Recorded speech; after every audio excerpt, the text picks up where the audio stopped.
Good morning, viewers of Darwin Kitte. One of my students has asked me to explain the difference between Marxism and Indian civilizational models. It's my duty to give him the answer because many people in India do not know the difference between Marxism and Indian civilizational models. Some intellectuals, some learned people, some writers think that they can become modern only when they talk about Marxism, and they become postmodern when they apply Marxism to analyze Indian civilization and any Indian problem. And some think that they become rational and intellectual only when they speak very highly about Marxism. So, as an Indian, I do not have any problem with Karl Marx, because he developed his theories not for India but for Europe. And his theory might have helped Europeans to resolve their economic, social, political problems. But we are Indians and we have our own problems and we have our own strength and our own limitation. I do not think that Marxism really helps us in understanding our culture, our civilization, and our ethos, our moral values, our jnana paramparas, and so on. On the contrary, Marxism has harmed the the India's interest. In the sense, many Indian intellectuals have wrongly, applied Marxism to analyze Indian civilization and culture. And Marxism is basically a materialist philosophy. It explains the economic structure. It states that economic structure determines social and political life. So, Marxism is basically, fundamentally, a materialist philosophy. And materialism is not very important for Indians. We believe in religion, we believe in spiritualism, we believe in moral order, we believe in civilization and culture. And Marxism states that history, it presents that history as class struggle between oppressor and oppressed. For Marx, history only means a class struggle between oppressor and oppressed. So he can see only this class struggle in history and nothing else. And it rejects metaphysics, spirituality, and religious explanations. But we are Indians, and an average Indian is religious in the sense, he thinks about his duties and his karma and his fate and his connection with God and so on. We are basically spiritually minded people. Indian civilization models are different. Indian civilization is rooted in dharmic worldviews. We have Hindu worldviews, Buddhist worldviews, Jain worldview, and so on. And we believe in the synthesis of material and spiritual life. We don't separate materialism from spiritualism or spiritualism from materialism.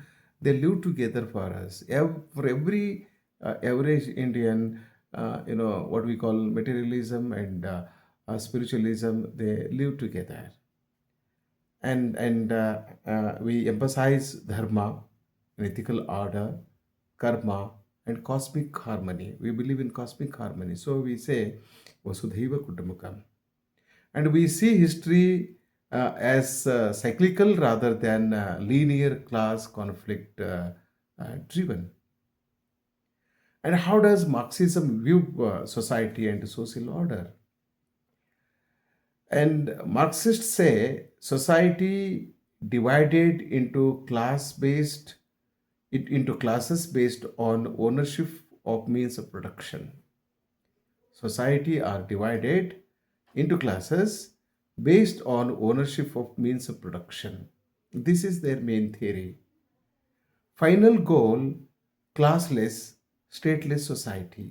So, communism or Marxism thinks that it can eliminate,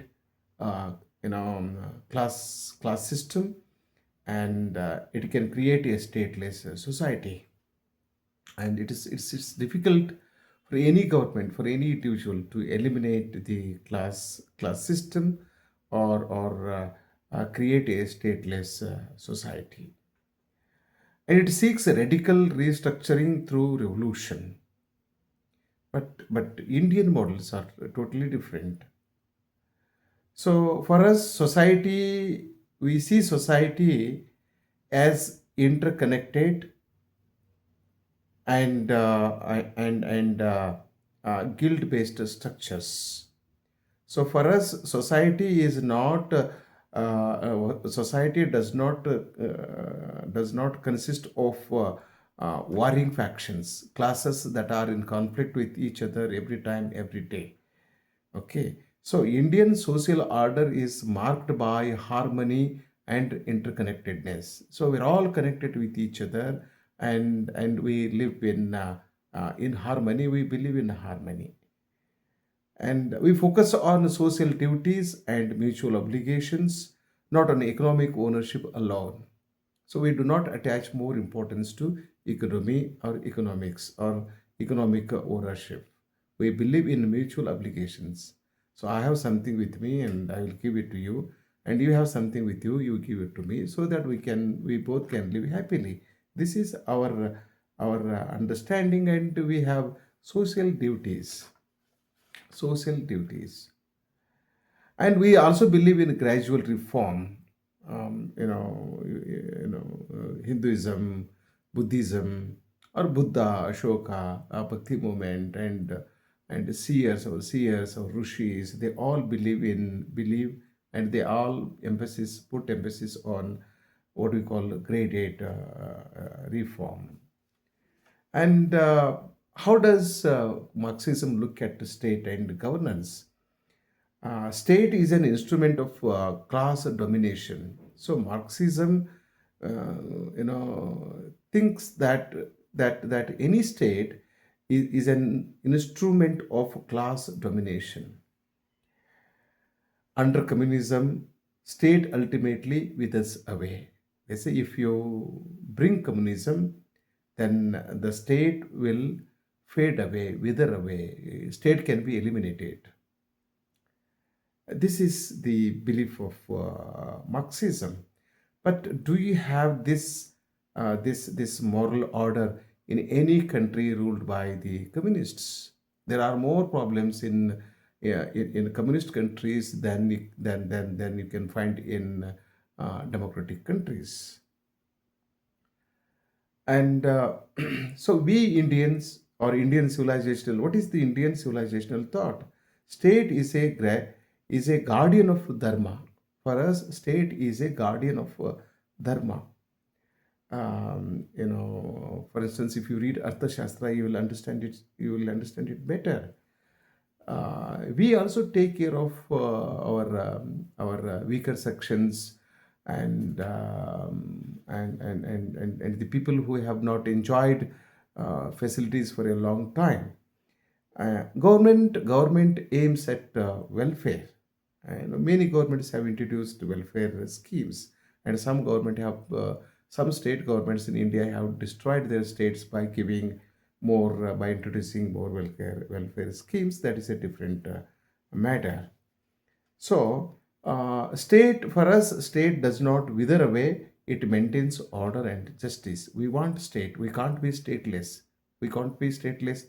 We can't be nationless. So we believe in Rashtriyata Dharma, Rashtra Dharma, Rashtriyate, and we also believe in social harmony, political harmony, economic harmony, spiritual harmony, all sorts of harmonies. Marxism says that it is possible to abolish private property and introduce collective ownership. This is more an illusion than a reality. And there are there you know we many big countries in the world are ruled by the communists. Do they have this? Have they really abolished private property? Okay, there are capitalists are feel more secure in communist countries than democratic countries. And collective ownership is also an illusion. It's never a reality. And we believe in mixed approach, private property recognized, and we believe in mixed approach. And all our capitalists have their commitment to society. Take the example of Tata, Birla, and Infosys, and many Indian capitalists. Introduce a lot of schemes for the upliftment of the poor, and they help the government and the people in many ways. So they have, Indian capitalists are not heartless. They're not they're not cunning. They have sympathies and empathy. They can sympathize and empathize with the common people, the downtrodden, the poor, and also the people who do not have anybody to take care of them. And ethical economics is something which we promote. Ethical economics. Okay, so you do not earn more than what you require. If you earn more than what you require, then you give it back to the society. This is the belief,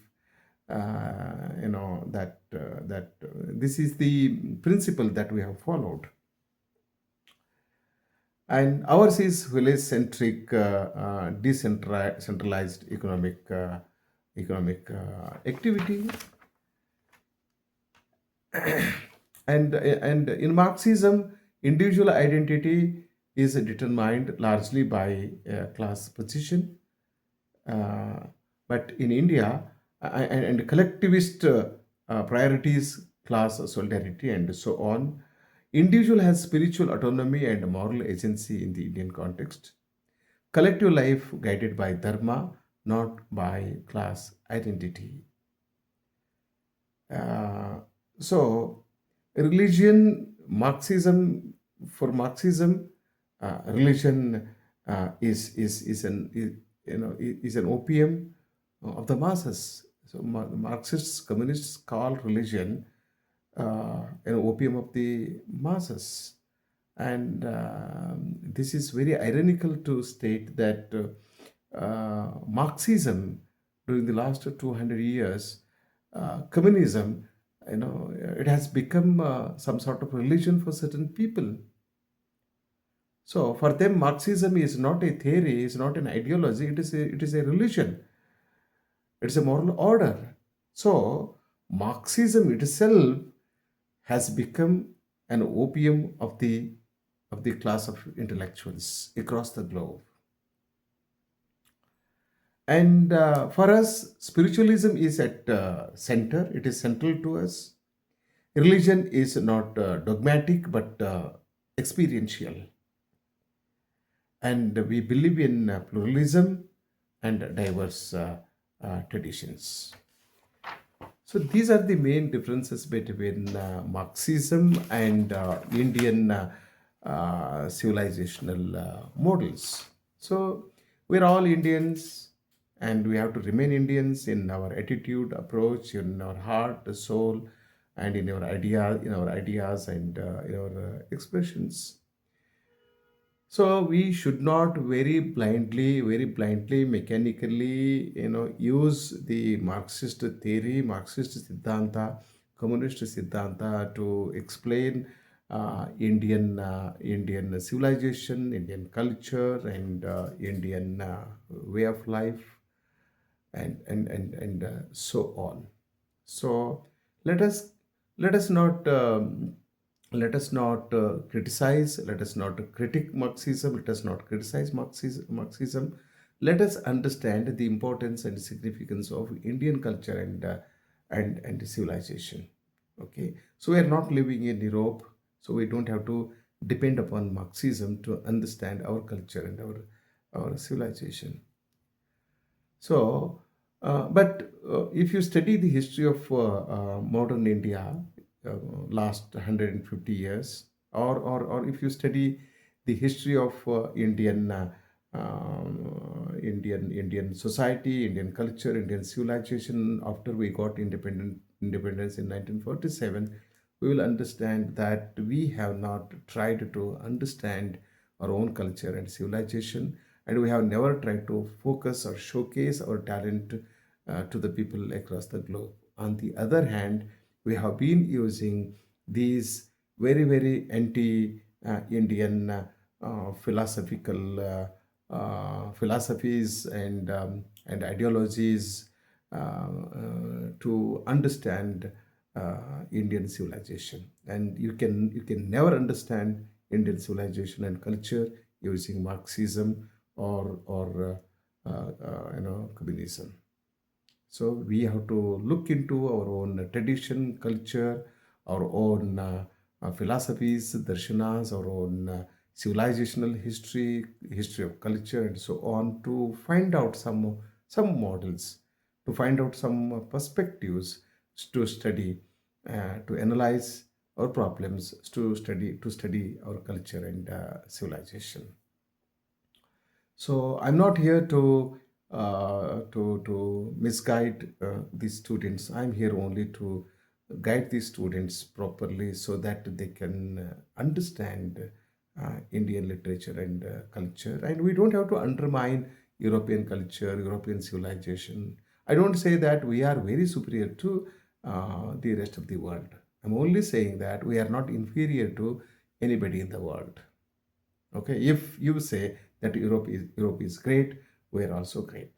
We are as great as any civilization in the world. And we have reasons to believe that we are greater than any other civilization in many respects, but we believe in humility, we are humble, we are decent. Okay. So we will say that we are as important as any good civilization in the world. So let us be proud of Indian culture, Indian civilization, Indian knowledge systems, Indian languages, Indian tradition, Indian epics, Indian dramas, Indian fiction, and everything that is Indian Bharat. Jai Bharat.